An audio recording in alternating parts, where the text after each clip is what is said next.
Hello everyone. Sorry it's been a while since I've done a video. I have been going crazy trying to get all of our antiviral and immune boosting remedies out to as many people as I possibly can.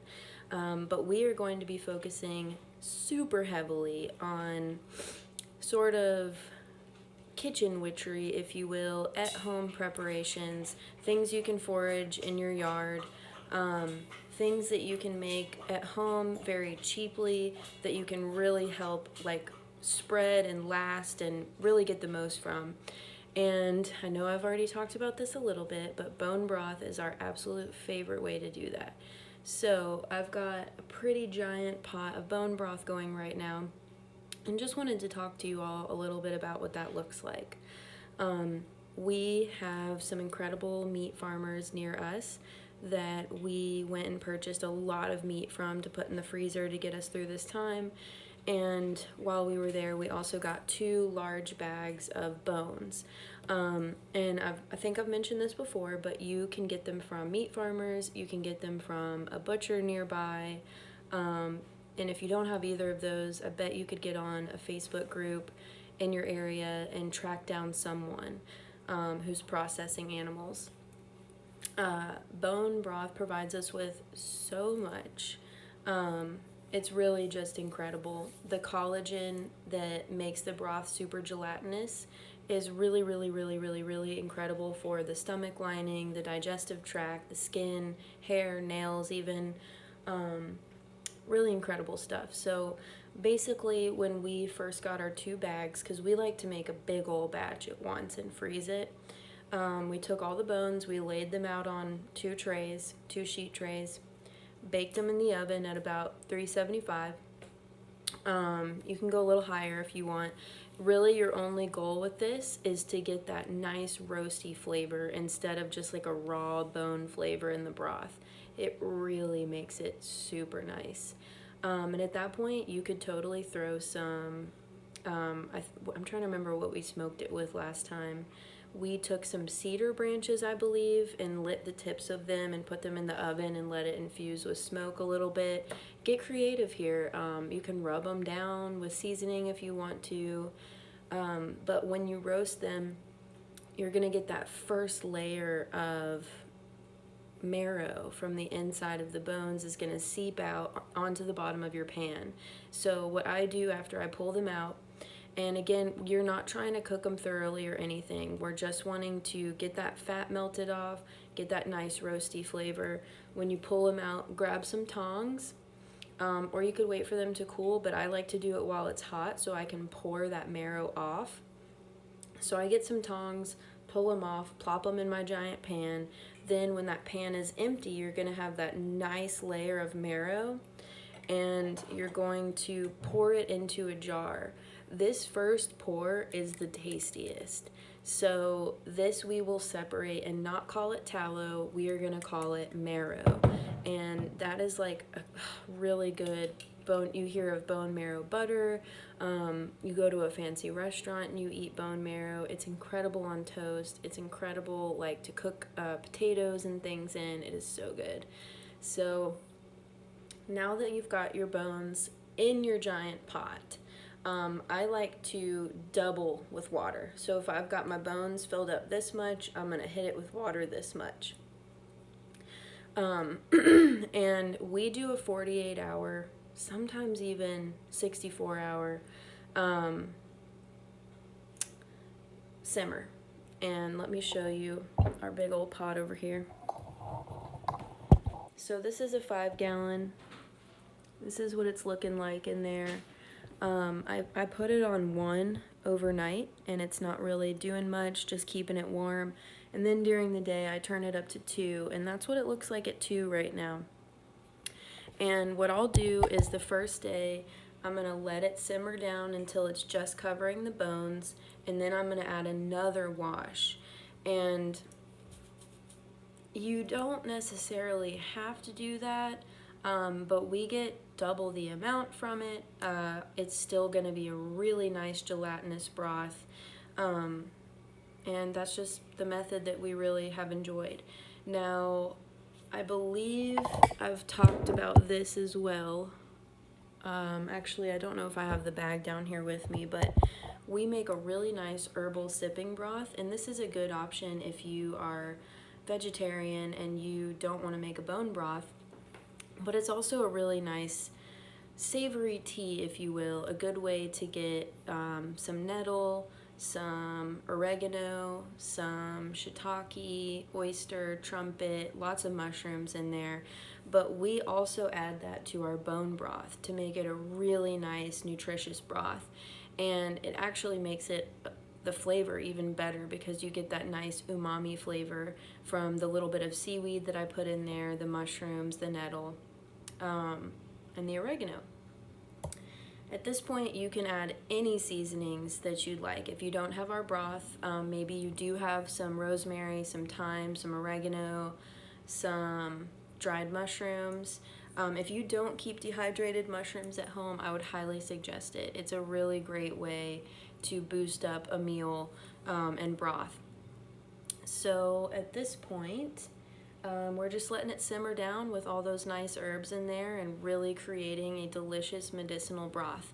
Another thing that we always do, and you will be getting a recipe for this if that feels easier for you later in the month, when we focus on vinegars and broths a bit more, but adding apple cider vinegar to your broth is a really great way to break down the enzymes and break down the bones a bit, and also to give you a little bit of that acidic flavor. I actually never end up tasting it in the final batch. I'm sure it adds to the flavor some, but I know it's doing good work in there.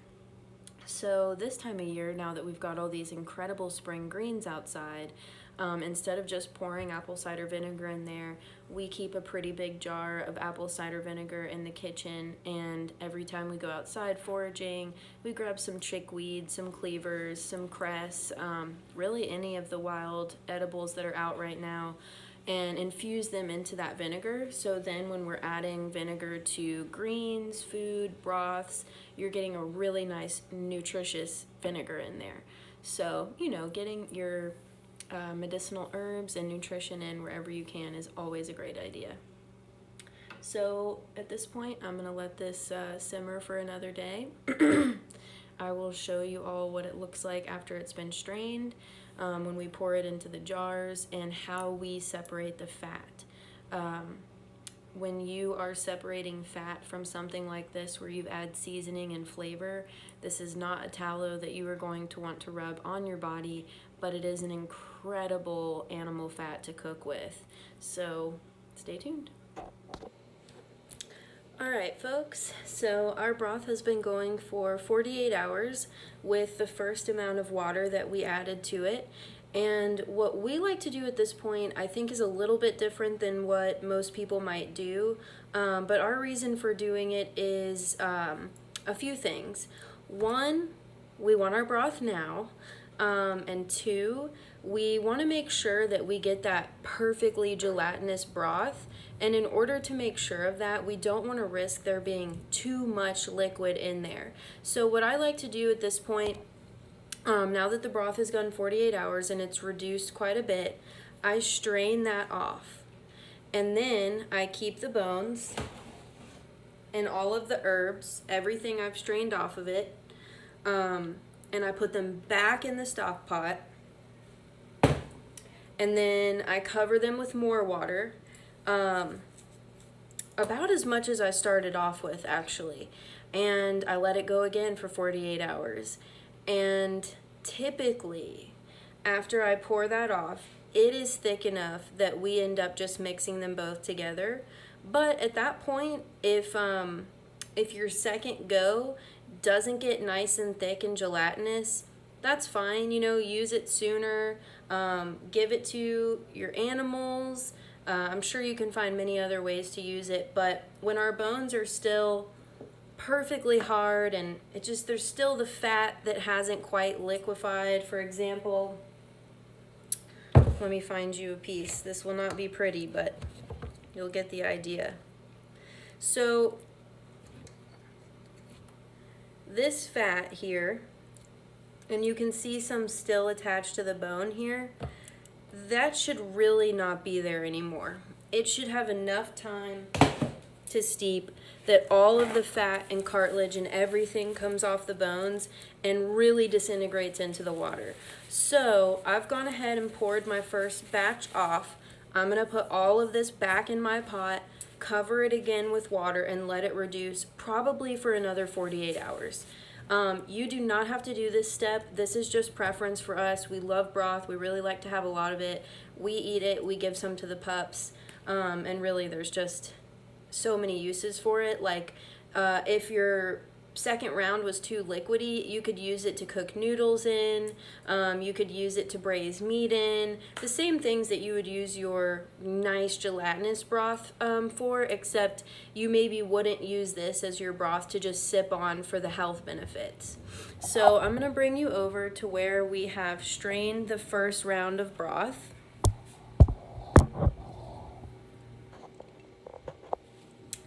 So we've got about 9 quarts in here. This is a pretty big container. Or 9 liters. 8 quarts, 9 liters. Not that it really matters.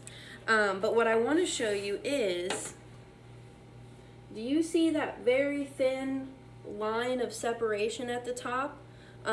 Almost how, if you've ever seen someone distill a plant, you get the hydrosol, which fills up most of the liquid, and then there's that little layer of the volatile oils, the essential oils at the top. This here is our tallow at the top. So there's 2 things you could do at this point. If you want your broth now, then what you could do is grab a ladle and just literally skim this fat off the top and pour it in a jar. What's better to do, because it's a little easier and then you don't make the mistake of getting some broth in with your tallow, is just letting this cool to room temperature. If you have room in your fridge and you're not making a batch quite this big, then you could stick your bowl or whatever you've strained it into in your fridge, and I'll show you what you're going to get.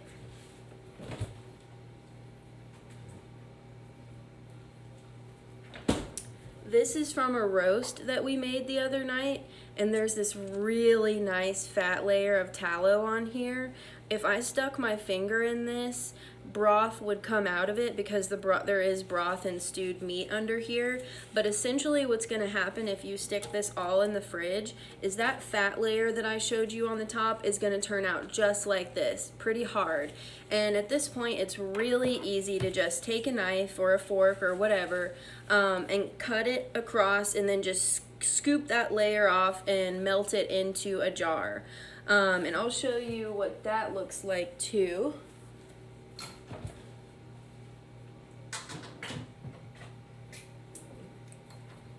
So this was our first fat skim.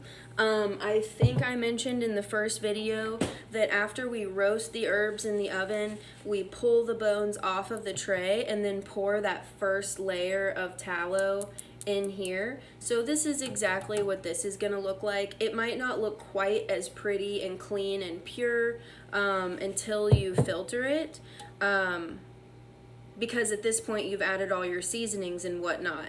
So I highly recommend a china cap. This is a very essential kitchen tool for us. It is much finer mesh than a regular strainer. So it's really nice to, once you've gone through the process of cooling this, scraping your fat chunks off and separating them, heat them up.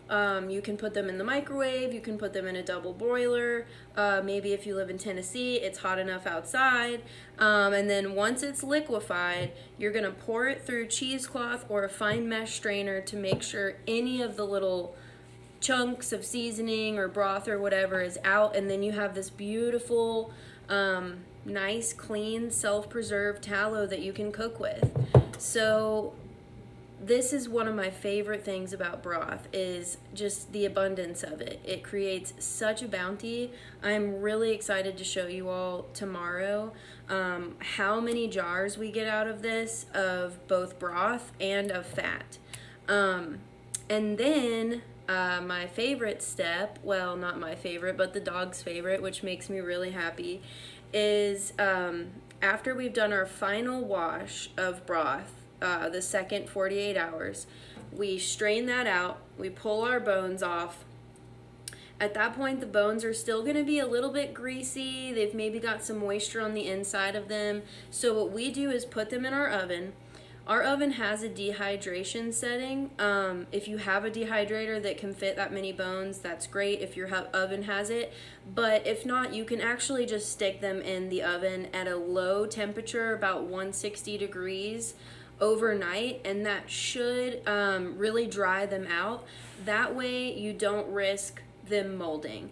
And the reason that's important to us is we typically have more than a couple bones to give to the dogs, so we dehydrate them and then we put them in a big tub, and then that's what we give them for treats, and they absolutely love it. So we just get so much from a bag of bones that cost little to nothing. And in times like these, that's really important, especially when this can be such a vessel for nutrients and health. Something I really want to talk about, but I'm going to leave it up to some of our guest speakers that are going to be coming on this month, is the benefits of drinking broth and different ways that you can do it. I think a lot of us growing up were introduced to stocks, and we know what chicken stock is, and we've definitely had soup made from it. Chicken noodle soup, we've definitely had, meals made from it. But for me, at least, it was never introduced as something that you could just have on your own unless you were sick and you needed chicken broth. So I want to invite you to view broth in a whole new way, because it really is absolutely incredible for our health, our guts, digestion, our skin, our brains, so many things. And I will share with you all one of our favorite recipes. It feels a little too simple to type out, but essentially we pull it from the GAPS diet, GAPS, and it's really just the idea of having fermentation with your broth as a really wonderful gateway for digestion. So we make our own sauerkraut and kimchi. We also make our own beet kvass, and I think that's it. One of our favorite things that we buy from the store, it's called gochujang. It is a Korean preserve. It's fermented peppers and fish and all kinds of things. It's really not as stinky or intense as it sounds. They use it as a condiment, so it's compared to our ketchup.